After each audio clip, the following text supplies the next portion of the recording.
ہم لوگ جہاں جس وطن میں رہتے ہیں، اس ملک وطن عزیز ہندوستان میں، یہاں پر کوئی اسلامی نظام تو نہیں ہے. یہ ایک سیکولر، ایک جمہوری نظام ہے، ڈیموکریسی.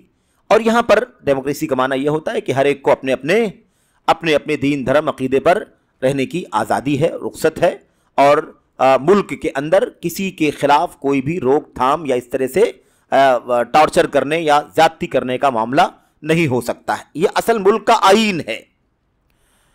اب اس سلسلے میں، اس طرح کے ماحول میں کون سی جماعت، کون سی اجتماعیت کہاں سے پیدا کریں گے؟ ظاہر سی بات ہے، ملک کے اندر ہر دھرم کے لوگ، ہر مذہب کے لوگ، ہر کلچر کے لوگ رہتے. تو ایسی صورت میں اجتماعیت کا معنی کیا ہوتا ہے؟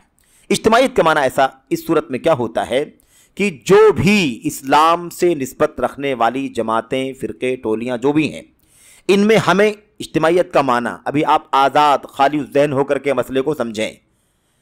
ایسے ملک میں ہماری ذمہ داری ہے اجتماعیت، اتحاد کے معنی کو سمجھنے کے لیے کہ جو اسلام سے نسبت رکھنے والے لوگ ہیں ان میں کون سے لوگ ہیں جو اللہ کی کتاب، نبی کی سنت اور صحابہ کرام اور تابعین اور سلف صالحین کی راہ پر، ان کے فہم پر، دین پر عمل کرنے کے لیے اور دین کا علم حاصل کرنے کے لیے، اسی پر عمل کرنے کے لیے اور اسی کی لوگوں کو دعوت دینے کے لیے تیار ہیں. کون لوگ ہیں؟ جو بھی اسلام کے نام لینے والے فرقوں میں سے، جو بھی اللہ کی کتاب، نبی کی سنت، صحابہ کرام کی فقہ و فہم پر علم حاصل کرتے ہوں، عمل کرتے ہوں، اس کی دعوت دیتے ہوں، اس جماعت کے ساتھ جڑ جایا جائے، اس کے ساتھ رہا جائے. اس کا جو بھی نظام ہے، جو بھی سسٹم ہے، جو بھی اس کا قائد ہے، امام ہے، امیر ہے، یا جو بھی ہے، اگر کوئی نہیں ہے بحیثیت امیر یا بحیثیت قائد، اگر فرض کرو کہیں کوئی نہیں ہے، ایسا بھی ہو سکتا ہے، تو وہ جو لوگ اس مشن اور منہج پر کام کرنے والے لوگ ہیں، اسی منہج اور مشن والوں کے ساتھ وابستہ ہو کر کے زندگی گزارنا چاہیے. یہ معنوی وحدت ہے ایسی جگہوں کے لیے جہاں پر کوئی اسلامی نظام اور مسلمانوں کا امام نہیں ہے. اللہ کے نبی صلی اللہ علیہ وسلم نے حضرت حذیفہ رضی اللہ تعالیٰ عنہ کی اس روایت کے اخیر میں، جب اللہ کے نبی صلی اللہ علیہ وسلم سے انہوں نے پوچھا تھا کہ مستقبل میں حالات جب بگڑ جائیں گے تو اللہ کے نبی آپ ہمیں کیا نصیحت کرتے ہیں، تو اللہ کے نبی نے کیا فرمایا تھا؟ تلزم جماعت المسلمین و امامہم، تو مسلمانوں کی جماعت کو لازم پکڑنا، ان کے امام کو لازم پکڑنا ہے نا. یہ وہی بات ہوگی جو اب تک چل رہی تھی اس سے پہلے. اور اگر اخیر میں کیا سوال کیا؟ کہا اللہ کے نبی اگر کوئی مسلمانوں کی جماعت نہ ہو اور مسلمانوں کا کوئی امیر نہ ہو. اب جماعت نہ ہو، امیر نہ ہو، دو باتیں کہا نا، کوئی امیر نہ ہو، کوئی جماعت نہ ہو اور کوئی امیر نہ ہو، تب کیا کروں میں؟ تو اللہ کے نبی صلی اللہ علیہ وسلم نے فرمایا تھا، آپ نے فرمایا تھا فَاعْتَزِلْ تِلْكَ الْفِرَقَ كُلَّهَا وَلَوْ أَن تَعَضَّ عَلَى أَصْلِ شَجَرَةٍ حَتَّى يُدْرِكَكَ الْمَوْتُ وَأَنْتَ عَلَى ذَلِكَ. اور کما قال علیہ الصلوۃ والسلام، اللہ کے نبی نے فرمایا تھا اگر ایسی حالت کبھی ہو جائے، تمہارے سامنے آ جائے کہ نہ مسلمانوں کا کوئی امیر ہے، نہ مسلمانوں کی کوئی جماعت ہے، یعنی کوئی اسلامی نظام نہیں ہے، ایسی صورتحال پیدا ہو جائے، تو تم ایسی صورت میں سارے فرقوں سے الگ تھلگ ہو جانا. یہ اللہ کے نبی صلی اللہ علیہ وسلم کی سنت ہے، آپ کا حکم ہے، تم سارے فرقوں سے، الفرق کلھا، سارے فرقوں سے الگ تھلگ ہو جانا. وَلَوْ أَن تَعَضَّ عَلَىٰ أَصْلِ شَجَرَةٍ، چاہے تمہیں سب سے الگ تھلگ ہو کر کے کسی درخت کی جڑ کو پکڑ کر بیٹھنے کی نوبت آ جائے اور اسی حال میں تمہاری موت آ جائے تو بھی تم اسی پر قائم رہنا. یہ حدیث ہمیں پیغام دے رہی ہے کہ جماعت نہ ہو، امام نہ ہو. ٹھیک ہے، یہ اس وقت ہے جب جماعت نہ ہو، امام نہ ہو. لیکن اگر جماعت ہو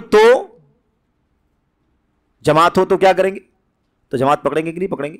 اور جماعت کہتے کس کو ہیں؟ جماعت کہتے ہیں تھوڑے لوگ ہوں یا زیادہ لوگ ہوں، 10 لوگ ہوں، 20 لوگ ہوں، 100 لوگ ہوں، 2 لوگ ہوں، 1 ہو، جو قرآن سنت صحابہ کرام کی راہ پر چلتا ہے وہ جماعت ہے.